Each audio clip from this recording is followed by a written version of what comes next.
Good morning, all of you।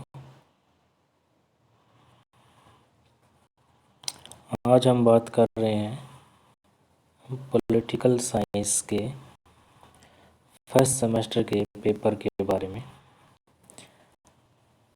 Political science का जो first semester का आपका पेपर है उसमें कितने परसेंट टोटल आते हैं और आपको कितने परसेंट अटेम्प्ट करने होते हैं।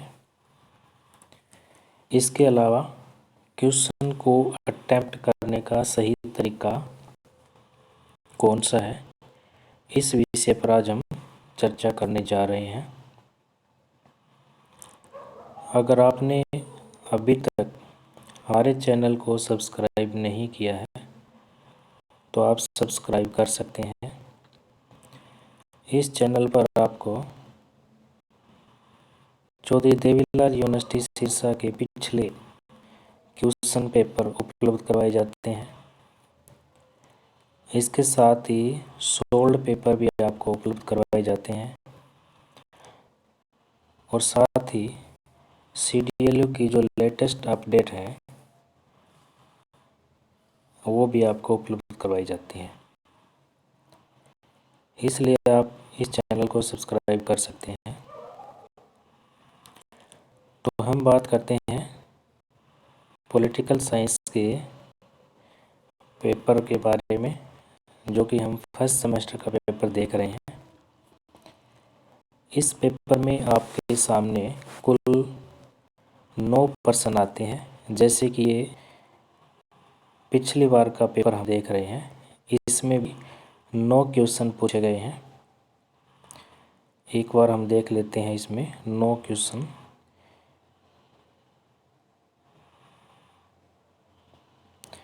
और ये 9वां जो क्वेश्चन है वो आपका ऑब्जेक्टिव टाइप रहता है, यानी कि इसमें एक प्रश्न आपसे पूछा जाता है। जैसे कि प्रश्न पूछा गया है, भारत का संविधान लागू हुआ, और सामने आपको 4 इसके ऑप्शन दिए हुए हैं। आपको इसका सही जो ऑप्शन है वो चूज करना है। ये 2 नंबर का क्वेश्चन है और इस प्रकार से 2-2 नंबर के इसमें 8 क्वेश्चन पूछे गए हैं। ये 8 क्वेश्चन पूछे गए हैं। तो इस प्रकार से ये जो फर्स्ट सेमेस्टर का जो पेपर है इसमें टोटल क्वेश्चन आपसे पूछे जाते हैं 9।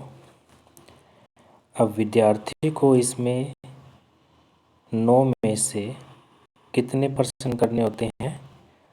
5 प्रश्न करने होते हैं। जैसे कि स्पष्ट लिखा हुआ भी है, नोट कुल 5 प्रश्नों के उत्तर दीजिए, सभी प्रश्नों के अंक समान है। यानी कि विद्यार्थी को 9 में से कोई भी 5 क्वेश्चन करने हैं और सभी प्रश्नों के अंक एक समान है। सभी प्रश्न 16-16 नंबर के हैं और आप इसमें से 9 में से कोई भी 5 कर सकते हैं। 9 में से 5 प्रश्न करते हैं तो आपका 80 नंबर का पेपर अटेम्प्ट हो जाता है। 9 प्रश्नों में से आपकी मर्जी के अनुसार आप कोई भी 5 कर सकते हैं। पहले 5 कर सकते हैं, लास्ट 5 क्वेश्चन कर सकते हैं, बीच में से भी कोई 5 प्रश्न कर सकते हैं। कुछ विद्यार्थियों को ये असमंजस रहता है कि 9वां क्वेश्चन अनिवार्य होता है। 9वां क्वेश्चन अनिवार्य नहीं होता, कंपलसरी नहीं होता है, क्योंकि यहाँ स्पष्ट लिखा हुआ है कि कुल 5 प्रश्नों के उत्तर दीजिए, सभी प्रश्नों के अंक समान है। तो इस प्रकार से 1, 2, 3, 4, 5 आप कोई भी 5 प्रश्न कर सकते हैं। लेकिन 9वां जो क्वेश्चन है वो आपका ऑब्जेक्टिव टाइप रहता है। बाकी के 8 क्वेश्चन जो है वो आपके लेंथी रहते हैं, 16 नंबर के रहते हैं। अब अगर हम बात करें कि क्वेश्चन पेपर को जो अटेम्प्ट करने का सही तरीका कौन सा है, तो इस पर अगर हम जैसे कि पहला क्वेश्चन इसमें लिखा हुआ है, भारतीय संविधान की मूलभूत विशेषताओं का उल्लेख कीजिए। भारतीय संविधान की मूलभूत विशेषताओं का उल्लेख कीजिए। यह पहला प्रश्न पूछा गया है और ये क्वेश्चन 16 नंबर का है। अगर किसी विद्यार्थी को पहला प्रश्न नहीं आता है तो दूसरा अगर विद्यार्थी को प्रश्न आता है तो सबसे पहले वह जब दूसरा प्रश्न अटेम्प्ट करता है लेकिन क्वेश्चन पेपर में क्वेश्चन नंबर 1 लिखता है, ये भी गलत तरीका है क्योंकि विद्यार्थी क्वेश्चन नंबर 2 अटेम्प्ट कर रहा है, न कि क्वेश्चन नंबर 1 अटेम्प्ट कर रहा है। तो इस प्रकार से विद्यार्थी को इस बात का भी ध्यान रखना चाहिए कि वह जिस क्वेश्चन को हल कर रहा है, जो भी क्वेश्चन अटेम्प्ट कर रहा है, जैसे सबसे पहले अगर वह क्वेश्चन नंबर 5 को अटेम्प्ट कर रहा है तो वहाँ क्वेश्चन नंबर 5 ही लिखें, न कि क्वेश्चन नंबर 1।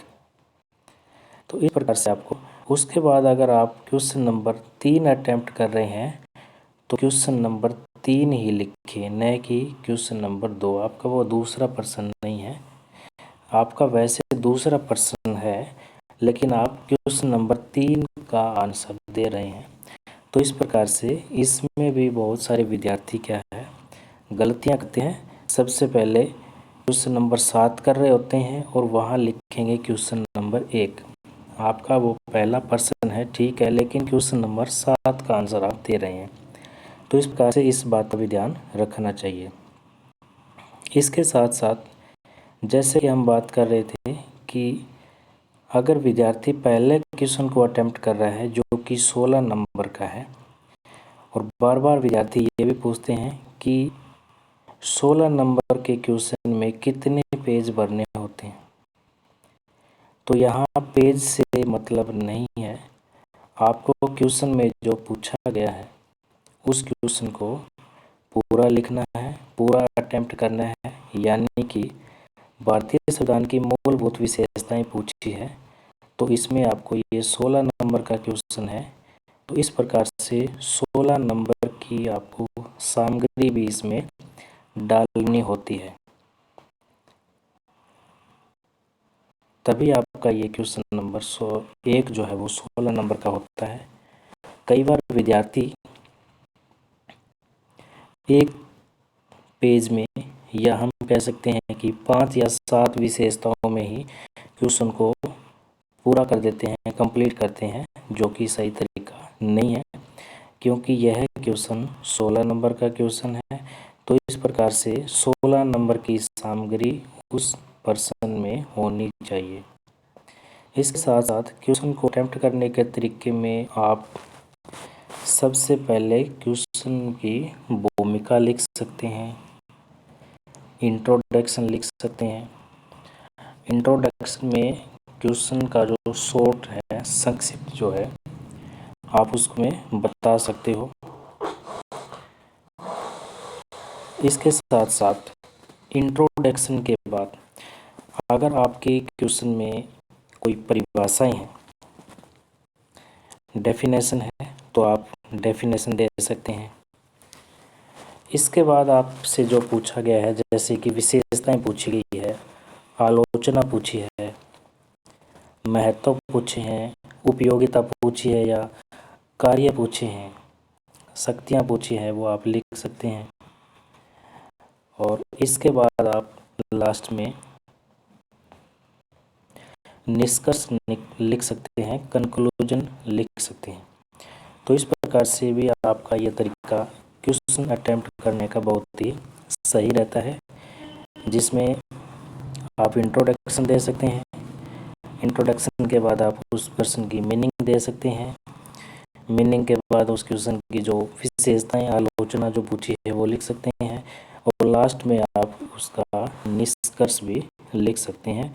तो इस प्रकार से आपका ये क्या है, एक अच्छा क्वेश्चन जो है वो बन जाता है, आइडल क्वेश्चन बन जाता है।